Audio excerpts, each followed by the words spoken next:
तो हेलो मेरी फैमिली, कैसे हो सारे। उम्मीद करता हूँ मेरे जितने भी छोटे बड़े भाई बहन हैं जो एग्रीकल्चर सुपरवाइज़र या किसी भी कॉम्पिटिटिव एग्ज़ाम या कंपटीशन एग्ज़ाम की तैयारी कर रहे हैं तो वो अपनी स्टडी कंटिन्यूस कर रखे हैं। और देखो, जो सरकारी जॉब की जो तैयारी कर रहा है पोस्ट के लिए, आप हो, मैं हूँ, चाहे कोई भी हो, पढ़ सब रहे हैं, पढ़ भी रहे थे और आगे भी पढ़ते रहेंगे। पर जो सरकारी जमाई बनना जो है वो इतना आसान नहीं है। उसके लिए हार्ड वर्क नहीं, स्मार्ट वर्क की ज़रूरत होती है। किस चीज़ की? स्मार्ट वर्क की। वो हार्ड वर्क वाला ज़माना गया कि जो जितना पचता था, जितना ज़्यादा मेहनत करता था, जितना पसीना बहाता था, उतना कमाता था। आजकल जो जितना स्मार्ट वर्क करता है वो उतना आगे बढ़ता है। तो उस बेस पे अपन आपके पास ओनली अभी बात कर रहे हैं, वे तो सभी एग्ज़ाम्स के लिए अप्लाई होती है ये चीज़ें, बट अभी अपन स्पेशली बात करेंगे एग्रीकल्चर सुपरवाइज़र, कृषि पर्यवेक्षक, जिसका पेपर आपका होने वाला है 4 फरवरी को।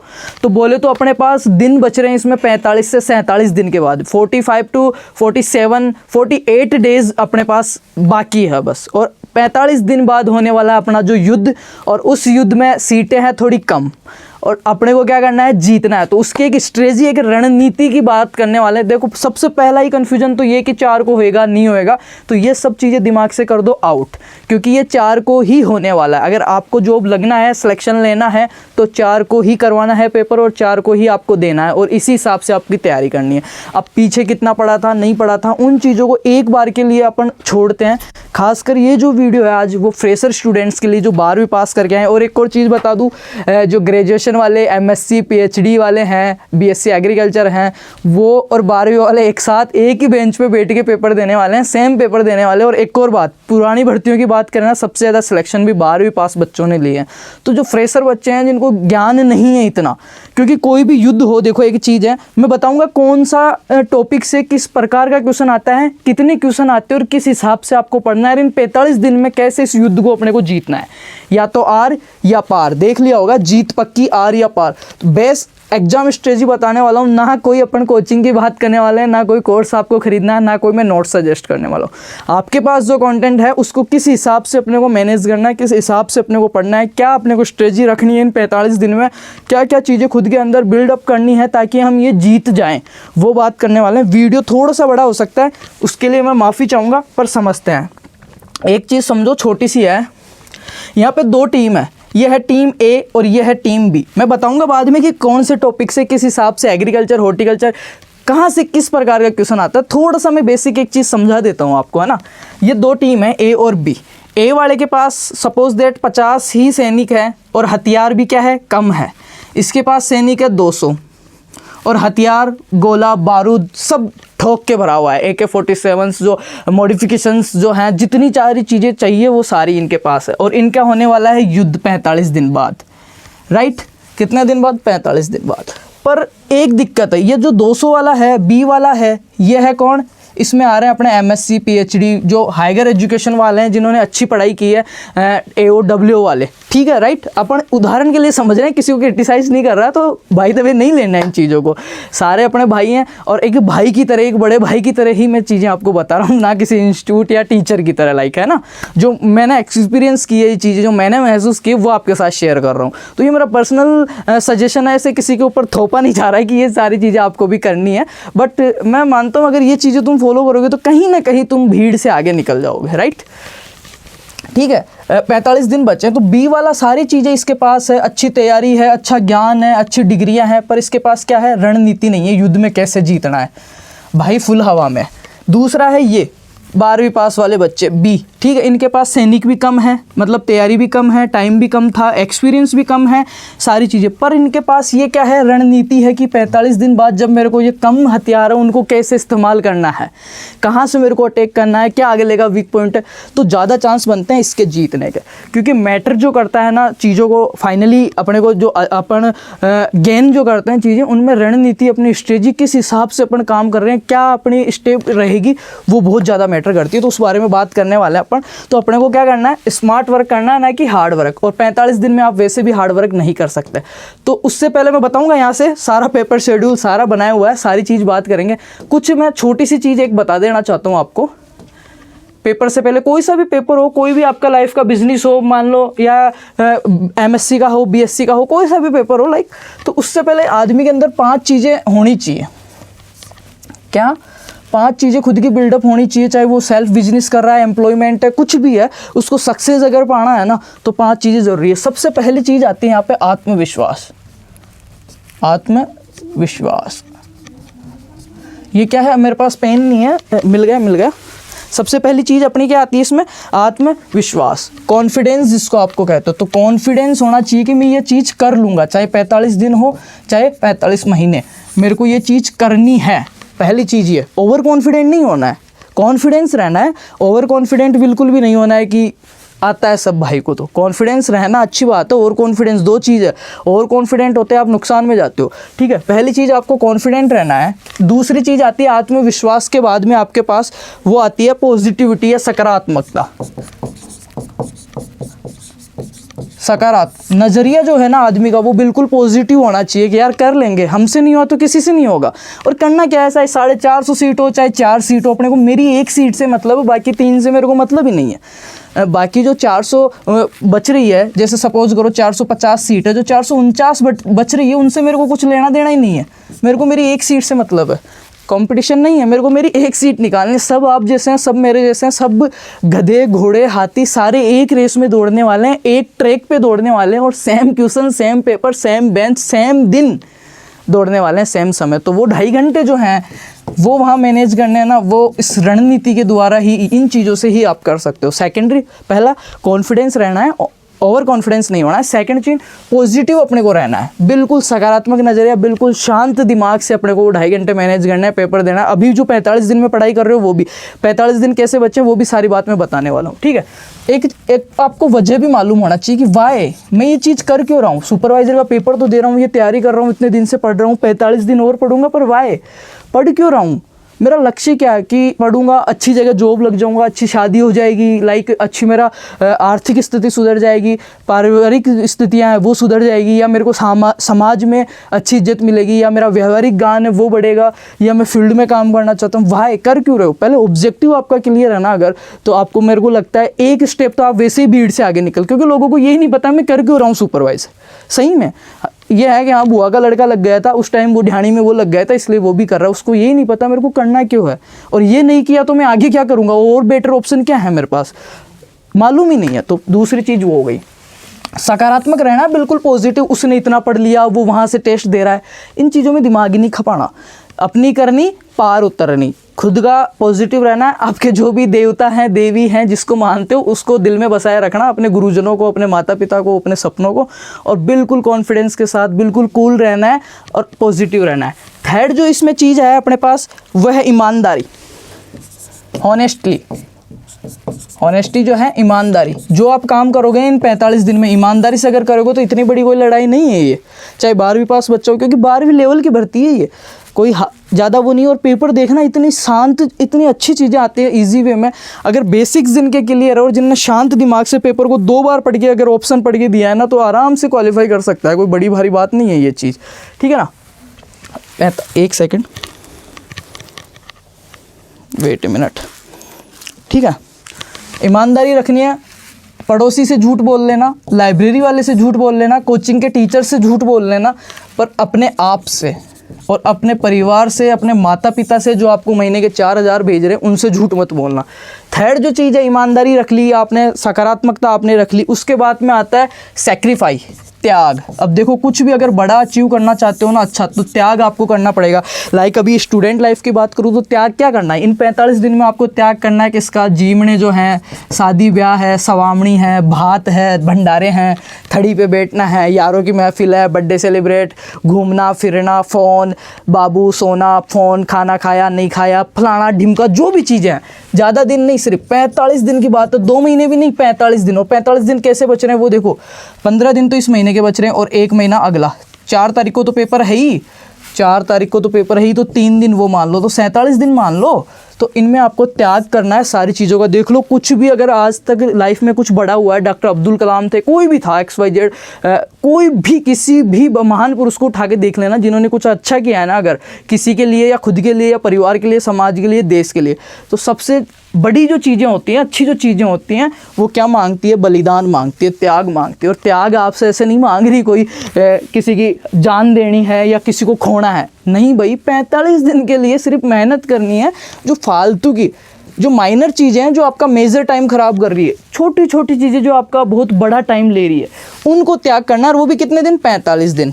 ओके। और फिफ्थ चीज़ आपकी सबको पता ही है, मेहनत, वो आपको करनी ही पड़ेगी। अगर ये 5 चीज़ें आपने खुद के अंदर बिल्डअप कर ली, और जो मैं रणनीति स्ट्रेटजी जो आपको बता रहा हूँ वो अगर आपने फॉलो कर ली, अभी तीनों सब्जेक्ट की बताऊँगा, मैं कह रहा हूँ 45 दिन बाद आपको कोई नहीं रोक सकता, कोई भी।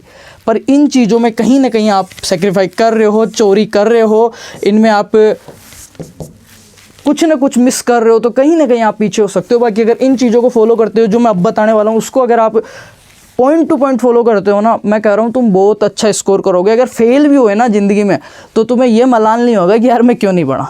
राइट, आगे बात करते हैं। तो ये चीज़ें हो गई, ज़्यादा बातें नहीं करेंगे। और मैं यार एक टीचर के हिसाब से नहीं, एक भाई के हिसाब से तुम्हें सारी चीज़ें बता रहा हूँ, तो सबको पता है, फिर भी मैं थोड़ा सा आउटर बता देता हूँ पेपर का क्या रहने वाला है। कृषि परिवैक्तिक परीक्षा 2024, परीक्षा की दिनांक है 4 फरवरी 2024, और इसी को पेपर होने वाला है। समय आपके पास बच रहा है 45 से 48 दिन, लगभग 46 दिन आप मान सकते हो। ठीक है, ये देख लो किस हिसाब से आपके पास बच रहे हैं। क्वेश्चन आते हैं इसमें पूरे 60 क्वेश्चन आपके एग्रीकल्चर के आएंगे, जिसमें 20 क्वेश्चन आपके एग्रीकल्चर के 3 पार्ट होते हैं। एग्रीकल्चर के मेनली 3 ब्रांच है, हॉर्टिकल्चर, एग्रोनॉमी और एनिमल साइंस। ठीक है, तो 20 क्वेश्चन हो गए आपके एग्रोनॉमी के, 20 क्वेश्चन हो गए आपके हॉर्टिकल्चर के, और 20 हो गए आपके एनिमल हस्बेंड्री के। ठीक है, 60 क्वेश्चन हो गए। 3 नंबर का एक क्वेश्चन रहता है, 180 के तो ये हो गए। और अराउंड जो इसमें नेगेटिव मार्किंग रहती है 1/3 की रहती है। ओके, और अब देखो 60 क्वेश्चन एग्रीकल्चर के आएंगे ना, कोई कितना भी महारती हो, PhD किया हुआ अभी हो ना, किसी स्पेशलिस्ट सब्जेक्ट से या MSc हो किसी भी टॉप यूनिवर्सिटी से, 60 के 60 नहीं करेगा। एवरेज इसमें जो सब्जेक्ट में अपने रहता है वो रहता है 57-58 क्वेश्चन। राइट, बिकॉज क्यों, 1-2 क्वेश्चन हर बार ऐसे नए जनरेट होते हैं जिनको अपना पढ़ा हुआ नहीं है, PhD वाला भी नहीं पढ़ा हुआ है। तो अपने को लक्ष्य जो लेके चलना है, इनमें टारगेट वो लेके चलना है 55 क्वेश्चन के समथिंग का। नेगेटिव मार्किंग तो बिल्कुल ही नहीं करनी, नहीं आ रहा है तो छोड़ के आ जाना। जरूरी नहीं है 90 क्वेश्चन अटेम्प्ट करके आओ, 75 करके आ जाना, 78 करके आ जाना, 80 करके आ जाना, पर गलत मत करके आना। अगर इतना नज़दीक तुम जा रहे हो तो रिस्क मत लेना। और आई 40 रहे हैं तो फिर तुम पूरे कर आना 100, फिर कोई बात नहीं है। वैसे भी हार रहे हैं तो सम्मानजनक हार हो जाए, पता नहीं बजरंगबली सुन ले अपनी हारे का सारा, बाबा श्याम हमारा कहीं ना कहीं कुछ मिल जाए, अच्छे कर्म किए हो तो। राइट है, तो अपने को टारगेट इसमें 55। हाँ, 25 जो राजस्थान जीके के आते हैं, जैसे कोई बंदा और किसी चीज़ की 25 आते हैं, राजस्थान ज्ञान, कला, संस्कृति और इतिहास के। इतिहास में कुछ नहीं, आपके जो मुख्य मुख्य व्यक्तित्व हैं, महाराणा सांगा है, प्रताप है, उनके बिल्कुल इजी क्वेश्चन आएंगे आपको। कला संस्कृति में फिर भी 25 क्वेश्चन आएंगे, एक 3 नंबर का 75 अंक हो गए। और इसमें ज़रूर मैं मानता हूँ कुछ बच्चे ऐसे हैं जो 25 के 25 क्वेश्चन ठोकेंगे, क्योंकि प्रीवियस ईयर के ही रिपीटेड क्वेश्चन आएंगे लगभग। अभी कह रहा हूँ, स्क्रीन रिकॉर्डिंग कर लेना तुम। ठीक है, फिर आता है हिंदी। हिंदी में भी 15 क्वेश्चन आएंगे, 3 नंबर का एक। ठीक है, 45 हो गए, 15 से 45। इसमें भी कुछ बच्चे ऐसे हैं जो 15 के 15 कर सकते हैं। मतलब ये 2 सब्जेक्ट ऐसी है जिनमें आप 100/100 ले सकते हो तैयारी के आधार पे, क्योंकि और कॉम्पिटिटिव एग्जाम WO की हुई है पहले, उसने पुलिस की हुई है, और एक्स्ट्रा तैयारियां की हुई है, तो ये दोनों बेस अच्छे होते हैं। और जिसने एग्रीकल्चर कर लिया, 12वीं वाला बच्चा है, वो वैसे कर लेगा। अब ये तो हो गया जनरल नॉलेज। अब बात करते हैं कहाँ से कितने क्वेश्चन आने वाले हैं। सबसे पहले लेते हैं सबसे छोटे पार्ट को। अपने को सबसे पहले करना है एनिमल हस्बेंड्री। सबसे पहले करना है एनिमल हस्बेंड्री, क्योंकि एनिमल हस्बेंड्री में मैटर थोड़ा अपने पास कम पेज हैं और क्वेश्चन वही आने वाले हैं 20 के 20। राइट, एनिमल हस्बेंड्री में अगर आप रिवाइज करो सारा, जीरो से A से लेके Z तक पढ़ो ना, तो 3 दिन बहुत होते हैं। 3 दिन में 3 बार पढ़ लो आप। पर एवरेज मीडियम बच्चे की बात कर रहा हूँ, होशियार बच्चों को देखो, 90% वाले बच्चे को 10वीं में 90, उसकी 12वीं में 92 बनाना कोई बड़ी बात नहीं है। राइट, पर जिस बच्चे की 10वीं में 45 थी, उसको 60 बनवाना 12वीं में, असली मेहनत इस टीचर ने की है। तो मैं एवरेज स्टूडेंट्स की बात कर रहा हूँ यहाँ पे, है ना। आपको क्या क्या फ्रेशर जो है ना, इसमें देखो याद नहीं करना आपको। अभी जो कम टाइम बचा है उसमें ऐसे नहीं लिख लिख के याद कर रहे हो, जितना ज़्यादा हो ना नज़र के नीचे से निकालना अपने को, चीज़ों को रिवाइज करते रहना है। रट तो वैसे भी नहीं सकते, रटने के चक्कर में आप जो है उसको और छोड़ दोगे। तो अपने को क्या है, सिर्फ जितना ज़्यादा हो सके उतना ज़्यादा रिवाइज करना है चीज़ों को। राइट, अब देखो इसमें से 20 क्वेश्चन आते हैं, कहाँ से आते हैं। पशुपालन की सामान्य जानकारी, वो शब्दावली जो है, डोकेज किसे वो कहते हैं, पूंछ काटना किसे कहते हैं, ठीक है, सींग काटने को क्या कहते हैं, कौन सा रसायन काम में लेते हैं, कितनी अवधि पे काटते हैं, दांत कितने होते हैं, कौन से मुख्य आयु के होते हैं, स्थायी कौन से होते हैं, स्थायी कौन से, ICPM बटा ICPM सूत्र क्या है, 0033 बटा 0033 जो है, ये बिल्कुल बेसिक जो जानकारी है उससे 2 से 3 क्वेश्चन आते हैं आपके, राइट। आगे चलते हैं, पशुधन की नस्लें और विशेषताएं, कौन सी नस्ल किसकी है, अगर इजी क्वेश्चन आता है तो डायरेक्ट आता है, भारवाही नस्ल बताइए, या नागौरी नस्ल किसकी है, चौड़ी छाती सवाई चाल कौन सी है, लाल रंग कौन सी का है, सीधी आती है। या फिर ऐसा भी पूछ लेता है यह नस्ल है गाय की या भैंस की या बकरी की, जमुनापारी जो भी है, ठीक है, सीधा क्वेश्चन। और थोड़ा सा हार्ड आता है तो उनकी विशेषता के बारे में पूछ लेता है। जो सारी नस्लें एनिमल दिए हुए हैं उन्हें 5 से 7 क्वेश्चन उसके आप मान के चलो। सामान्य पशु औषधियाँ व दवाइयाँ जो है उनसे 2 से 3 क्वेश्चन आते हैं। और क्या है, एक पेज है, एक पेज दिन में 6 बार रिवाइज कर सकते हो। क्या, कौन सी विरेचक है, कौन सी उत्तेजक है, कौन सी कृमिनाशक है, कौन सी जीवाणुनाशक है, उनमें से कंफर्म है, ऐसे कैसे, कुछ रटना नहीं है, ऐसे कैसे आएगा, निम्न में से जीवाणुनाशक है और ऑप्शन आपको नीचे मिलेंगे, निम्न में से विरेचक है, दस्तावर है, नीला थोता, ठीक है, नीम तारपीन का तेल, सीधे ऑप्शन। तो वो एक पेज का और वहाँ से क्वेश्चन डेफिनेट है बेटा। आगे देखते हैं, राजस्थान के पशुओं की मुख्य बीमारियां, लक्षण, उपनाम और इनके कारण क्या है, उसमें से 2 से 3% आते हैं। एक तो सीधा ही क्वेश्चन आता है, निम्नलिखित जीवाणु जनित है, कौन सा रोग इनमें से जीवाणु जनित है, कौन सा वायरस जनित है, कौन सा इनमें से पोषक तत्वों की कमी से होता है, मिल्क फीवर किससे होता है, डायरेक्ट आएगा। एक तो इजी क्वेश्चन ही आता है। थोड़ा सा ज़्यादा पूछता है तो पूछ लेता है उनके उपनाम, ब्लैक क्वार्टर किसको कहते हैं, रोग के बारे में पूछ लेता है हल्का सा, राइट है। थर्ड आता है, उस थोड़ा सा पेपर का और लेवल कठिन करता है तो पूछ लेता है ये रोग है, उसका कारण क्या है, या कौन सा कवक का नाम पूछ लेगा, जीवाणु का नाम पूछ लेगा, या हो सकता है उसका इलाज जो है उसके बारे में पूछ ले। तो यहाँ से 2 से 3।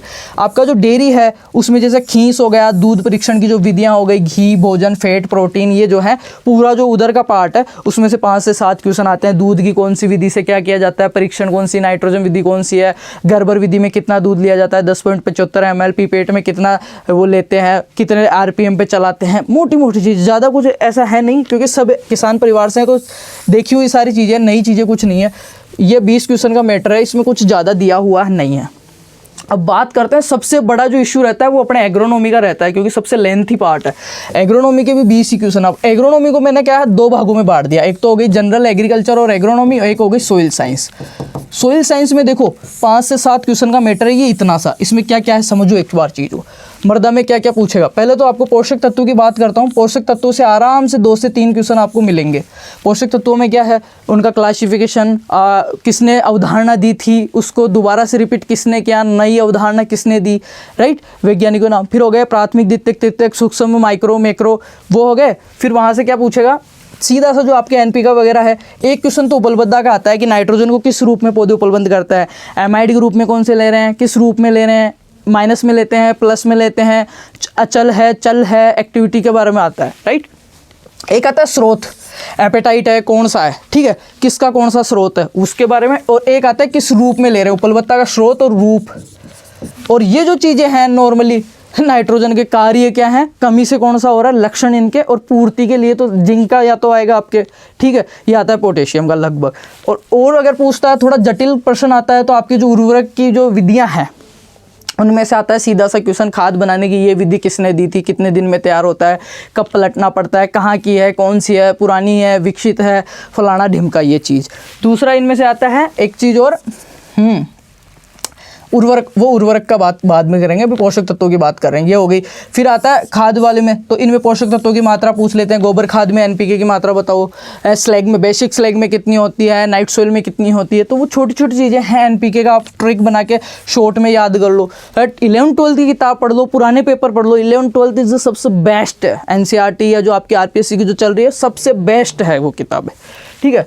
फिर आता है मृदा में, मृदा के अंदर से क्या आएगा, एक जो सारणी है ना अपनी अम्लीय क्षारीय मृदाओं के उपनाम, pH, ESCC है ना, उस सारणी में से एक क्वेश्चन डेफिनेट है। 3 लाइन की सारणी है, एक क्वेश्चन पक्का लिख के ले जाओ, राइट। उसके बाद में आता है आपके उनके उपनाम वगैरह है, किसने क्या नाम दिया था, समस्याग्रस्त मृदाएं व उनके सुधार, कौन कौन सी लवणीय, क्षारीय, अम्लीय, उनकी क्या क्या करते हैं, पोटेशियम चूना है, कैल्शियम है, क्या है, वो सारी चीज़, उसमें से एक क्वेश्चन। एक क्वेश्चन इसमें से कन्फर्म है सोइल वाटर में से, मृदा में जल 3 टाइप का होता है, पौधे को कौन सा प्राप्त है, परमानेंट विल्टिंग पॉइंट क्या है, कितने बार पे प्राप्त होता है, वो चीज़। फिर एक क्वेश्चन आता है राजस्थान की मृदाएं, सॉरी राजस्थान की मर्दाएं। फिर आता है बुल्क डेंसिटी, ट्रू डेंसिटी किसे कहते हैं, स्थायी घनत्व, स्थूल घनत्व क्या होता है, कण घनत्व क्या होता है, पार्टिकल डेंसिटी कितनी होती है 1.65, 1.33। बेसिक से क्वेश्चन आते हैं सुपरवाइजर में। अगर गौर से पुराने पेपर पढ़ोगे, बस दिक्कत क्या है पता है, वहाँ जाते या तो बच्चा हो जाता है ओवर कॉन्फिडेंट, या घबरा जाता है, पॉजिटिव नहीं रह पाता है, हपरा तपरी मचा देता है। और वही क्वेश्चन अगर उस बच्चे को यहाँ पे लाइब्रेरी में बिठा के देना, टेस्ट में जो पेपर में आते हैं, इजीली करेगा, पर वहाँ पे खुद का कंट्रोल खो देता है। ये चीज़ें इसलिए बता रहा हूँ मैं, बिल्कुल कूल रह के, बिल्कुल मोटिवेट रह के, बिल्कुल पॉजिटिविटी के साथ, कॉन्फिडेंस के साथ अपने को चीज़ें सोल्व करनी है। अपनी मेहनत पे भरोसा रखना है, क्वेश्चनों को 2 बार पढ़ना है। अभी मैं बता रहा हूँ क्या क्या चीज़ें की मिस कर रहे हो, वो पढ़ लेना आप।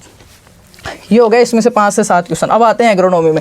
अब जो आपका कृषि का परिचय है, जनरल एग्रीकल्चर के 2 से 3 क्वेश्चन आते हैं, जिसमें योजनाएं हो गई, संस्थान हो गए, उत्कृष्टता केंद्र हो गए, या फिर उसके स्थापना वर्ष भी पूछ लेते हैं। जैसे NHM कब शुरू हुआ था, NHM की फुल फॉर्म क्या है, MIDH क्या है, बांस मिशन क्या है, बम्बू मिशन किससे संबंधित है, सुनहरी क्रांति किससे संबंधित है, फादर ऑफ गोल्डन रिवोल्यूशन कौन है। जनरल के जो हैं क्वेश्चन, आम उत्कृष्टता केंद्र कहाँ है, ठीक है, खजूर उत्कृष्टता केंद्र कहाँ है, खजूर पौध संरक्षण वाला कहाँ पे है, या फिर हॉर्टिकल्चर का उत्कृष्टता केंद्र कहाँ पे, ये नॉर्मल चीज़ें हैं वहाँ से।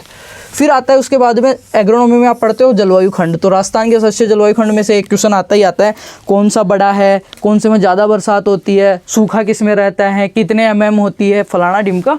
वो मौसम और जलवायु में से एक क्वेश्चन आता है, इसमें कोई खास चीज़ नहीं है। भू परिष्करण में से एक क्वेश्चन आता है, और भू परिष्करण में क्या पूछता है, ज़्यादा से ज़्यादा प्रकार पूछ लेता है इसके टाइप्स के अंदर से, कि कौन सा यंत्र कौन से में आएगा, प्राथमिक में आएगा, द्वितीयक में आएगा, कौन से में आएगा, या फिर कौन सी क्रिया किस में आएगी। पहले तो ये वर्ड के बारे में कि tillage is Anglo sexual language, Anglo sexual language का टिलेज वर्ड है। भू परिष्करण, भू जेंथ्रोटोल्स का फादर है, HHB पुस्तक लिखी थी, फलाना ढिमका, वहाँ पे यूज़ हुआ था। नॉर्मली प्राथमिक और द्वितीयक 2 प्रकार के होते हैं। बुआई से पहले की चीज़ें प्राथमिक में, बाद की द्वितीयक में आ गई, राइट।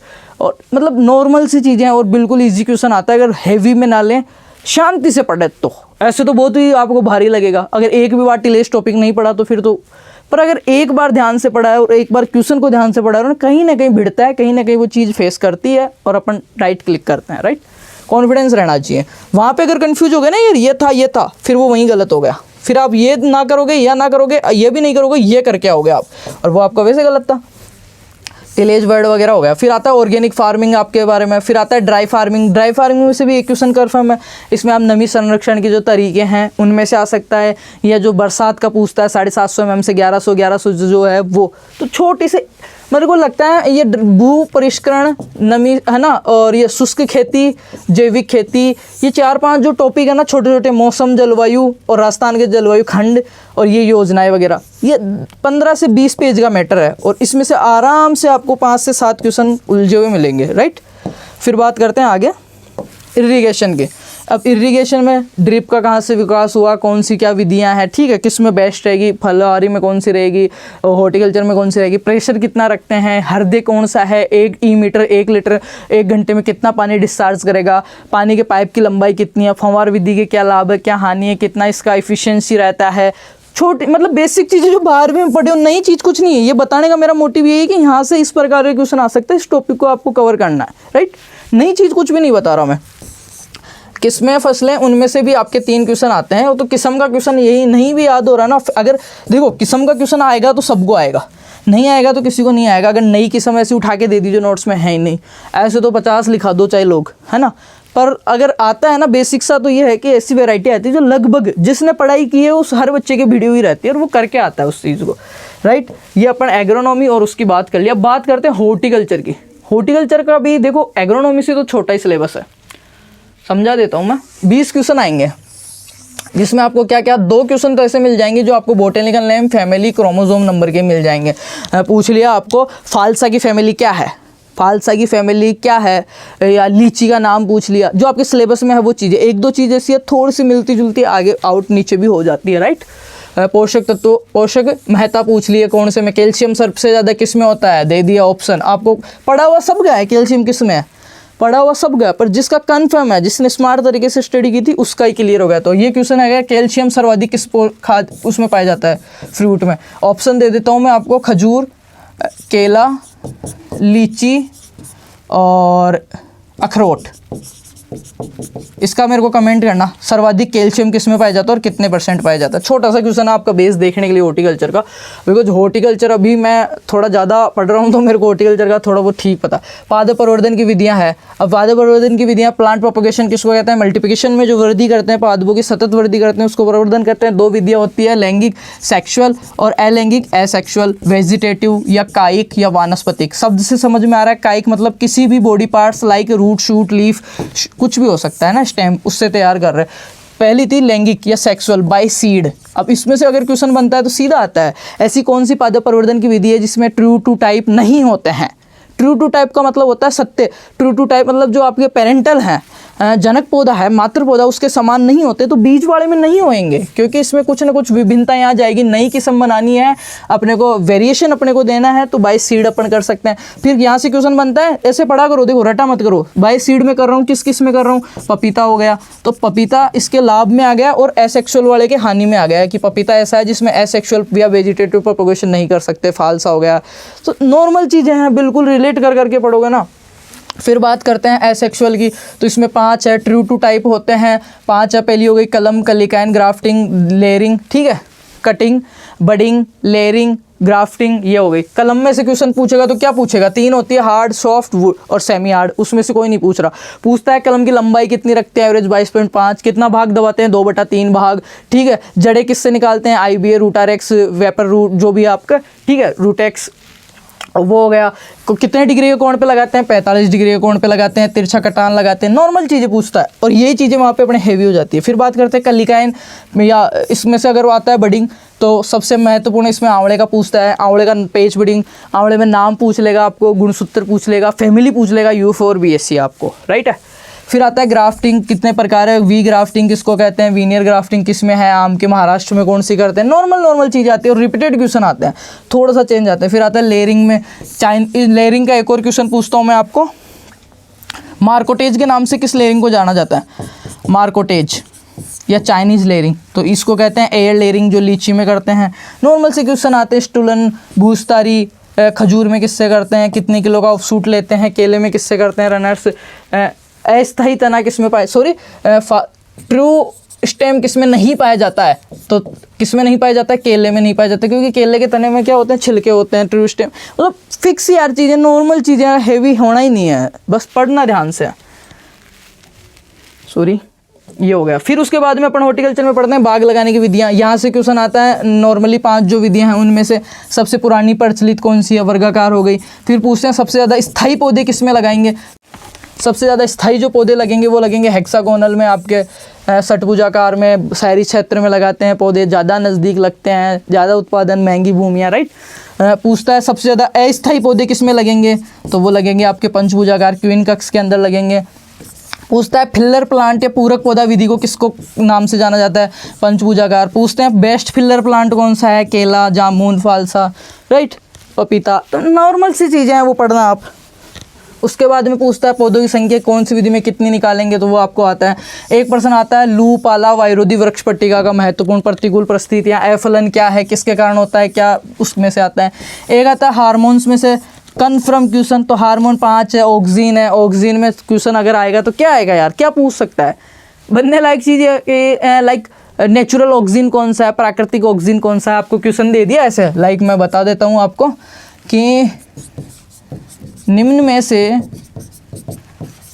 प्राकृतिक ऑक्सीजन नहीं है या है, और फिर ऑप्शन दे दिया आपको 2,4-D है ना, NAA, और दे दिया 2,4,5-D है ना, और एक दे दिया आपको IAA, IBA। अब बताओ, ठीक है। तो नॉर्मल चीज़ें आती है, इसमें कौन सा है बताना मेरे को राइट आंसर। और सारे क्या है, कृत्रिम है। एक कौन सा है इनमें, जिसको क्या बोलते हैं, प्राकृतिक ऑक्सीजन हो गया, ठीक है। साइटोकाइनिन का काम क्या है, एंटी जिबरेलिक हार्मोन कौन सा है, या गैसीय हार्मोन कौन सा है, इथाइलिन का जो आर्टिफिशियल रूप है वो कौन सा है, नॉर्मल चीज़ है यार। यहाँ से एक क्वेश्चन कन्फर्म है। फिर आगे देखते हैं फल प्रकार, पुष्प प्रकार, खाने योग्य भाग और क्रांतियाँ। ये जो है आपके जनरल नॉलेज का, इसमें से 2 क्वेश्चन कन्फर्म है कि कौन से पौधे का क्या फल प्रकार रहता है। फूलों में से 1 से 2 क्वेश्चन कंफर्म है, गेंदा वगैरह में से। औषधीय पादपों में से 2 क्वेश्चन कंफर्म है। क्या पूछ सकता है? रतनजोत का नाम पूछ सकता है। कौन से रोग के लिए क्या चीज़ सूटेबल है या किस में काम में आता है। या फिर क्वेश्चन आ सकता है इसमें से कि सफ़ेद मूसली का कुल क्या है। या आ सकता है अश्वगंधा में खाने योग्य भाग कौन सा है, मतलब खाने योग्य मतलब इसबगोल है वो कहाँ ज़्यादा पैदा होती है, इसबगोल के अंदर कौन से रोगों के लिए यूज़ किया जाता है। या फिर इसबगोल का कौन सा पार्ट है जो रोगों को रोकने के लिए यूज़ किया जाता है। भूसा, प्लांटेगोवेटा, प्लांट बिजनेसी, ये सारी चीज़ें नॉर्मल चीज़ें हैं। मतलब मैं ये बताने का लक्ष्य ये है, मेरा मोटिव ये है कि यार जो पढ़ा है, जो पढ़ रहे हैं उसी में से आएगा, बस अच्छे तरीके से अपने को पढ़ना है, राइट वे। फिर देखो फलों में से, इसको साइड में कर दो। फलों में से आपके हो गए किस्म हो गई, रोग हो गया, उपज हो गया, तो इसमें से 1 से 2 क्वेश्चन राइट है। फल परीक्षण की विधियां, स्थायी अस्थायी, रंगीन के लिए कौन सा लेते हैं और रंगहीन के लिए कौन सा लेते हैं, स्थायी में कौन सी है, तेल के द्वारा कर रहे हैं तो कौन सा सिद्धांत काम कर रहा है, एनारोबिक सिद्धांत कर रहा है, अवायवीय क्या है, कौन से की फंगस बढ़ रहा है, क्या है, नॉर्मल चीज़ें हैं। 2 क्वेश्चन इसमें से आपको मिल जाएंगे। फिर आता है आपके sauce, ketchup, jam, jelly, socks, अचार, TSS पूछ लेता है, इनमें शर्करा, तेल की मात्रा पूछ लेता है, इनमें से 1 से 2 क्वेश्चन। फिर आते हैं उद्यान के अनुसंधान, संस्थान वगैरह, आपके नर्सरी वगैरह, तो 1 से 2 क्वेश्चन। ये हो गया आपके एग्रीकल्चर के 60 क्वेश्चन का मामला। इसका स्क्रीनशॉट ले लेना और देख लेना। अब हिंदी में देखो, हिंदी में 5 टॉपिक 6 टॉपिक तो ऐसे हैं जो आपको मतलब कोई टीचर की ज़रूरत नहीं है। अच्छे से अच्छी कोई भी राघव प्रकाश, NCERT, कोई सी भी जो बुक है आप जिससे पढ़ते जाते हो, मैं सजेस्ट करता नहीं पर्सनली कोई भी बुक, क्योंकि सब में अच्छी चीज़ें हैं, ठीक है। कोई भी लेखक, कोई भी ऑथर ये नहीं चाहेगा मैं गलत लिख के दूँ, खुद की पूरी कोशिश करेगा, हो सकता है आप संतुष्ट ना हो, वो अलग चीज़ है।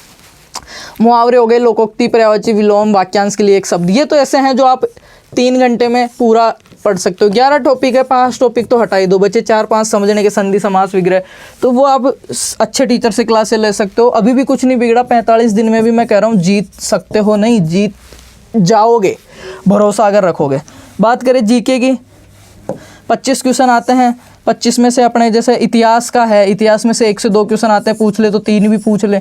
और इतिहास में क्या है, हिस्ट्री में कुछ नहीं है, जो 8-10 राजा वगैरह हैं उनके बारे में। अब कुछ नहीं है का मतलब ये मत कह देना कि आपको नहीं पता, कुछ नहीं है भाई, मैंने भी पढ़ा है, पढ़ा तो अभी हूँ, देखा भी है। कुछ नहीं है का मतलब ये है जो चीज़ें तुमने 2021 भर्ती में पढ़ी थी, जो चीज़ें 2018 में पढ़ी थी, या AO के लिए पढ़ रहे हो, WO के लिए पढ़ रहे हो, या जो राजस्थान पुलिस के, वही चीज़ें हैं। कुछ नहीं का मतलब ये नई चीज़ें नहीं है ज़्यादा इनमें। हाँ, आर्ट वाली जो आपकी है या जो आपकी ज्योग्राफी है उसमें नई चीज़ें हैं, तो जो चीज़ें नहीं हो पा रही है उनको थोड़ा सा स्किप करके जो हो रही है उनको अपना बेस्ट दो। बाकी ये मैंने स्ट्रेटेजी समझा दी है, वो 5 बिंदुओं का ध्यान रखना। बी कूल, बिल्कुल आराम से, बी पॉजिटिव एंड कॉन्फिडेंस। ईमानदारी से मेहनत करो, हार्ड वर्क नहीं स्मार्ट वर्क करना है, और अपने को क्या करना है, फाइनली जीतना है मेरे भाइयों। तो मेरे सभी प्यारे भाइयों को और मेरी बहनों को बेस्ट ऑफ लक है तुम्हारे इस भाई की तरफ से। उम्मीद करता हूँ तुम सारे पास होगे, सब जॉब लगोगे, राइट। नहीं भी लगते हैं तो भी और भी काम करते हैं, दिल छोटा नहीं करना है। अगर नहीं बन रहे हो तो आप किसी बड़ी पोस्ट के लिए आए हो, राइट वे। तो सभी को best of luck and thank you so much. Video कैसा लगा, मैंने थोड़ा सा मेरा ओन एक्सपीरियंस आपके साथ शेयर किया है, बिकॉज ये अपना कोई चैनल नहीं है, ये कोई अपना इंस्टीट्यूट नहीं है, ये क्या है, अपना परिवार है। और एक अच्छा टीचर जो होता है ना, क्योंकि बच्चा सबसे ज़्यादा टाइम अपने टीचर के साथ स्पेंड करता है अपनी फैमिली के बाद में, तो बच्चा जो है उसका दूसरा परिवार टीचर ही होता है, राइट। तो उसका एक अच्छा टीचर मैं मानता हूँ कि पढ़ाई, किताबी ज्ञान सब देते हैं, पढ़ा आप भी रहे हो, कोर्स परचेज किया है, कोचिंग ले रहे हो, सब ले रहे हो, अच्छी बात है, मैं भी लेता हूँ, आप भी लेते हो, लेना भी चाहिए। बट और जो चीज़ें हैं, टीचर एक दोस्त की तरह, एक भाई की तरह, एक क्लासमेट की तरह, एक सीनियर की तरह सारी चीज़ समझे। किताब के अलावा भी आपको व्यावहारिक ज्ञान, सामाजिक ज्ञान, आर्थिक ज्ञान, मानसिक ज्ञान, सारी चीज़ें करें, वो मेरी नज़र में एक अच्छा टीचर है। और ऐसे ही टीचर मेरे को मिले थे और ऐसा ही टीचर मैं आपका बनना चाहता हूँ, टीचर नहीं भाई। तो सभी को best of luck, thank you so much. मिलते हैं एक नए और एनर्जी के साथ, एक नए विश्वास के साथ, एक नई पोस्ट पे, कृषि पर्यवेक्षक। Thank you so much and best of luck.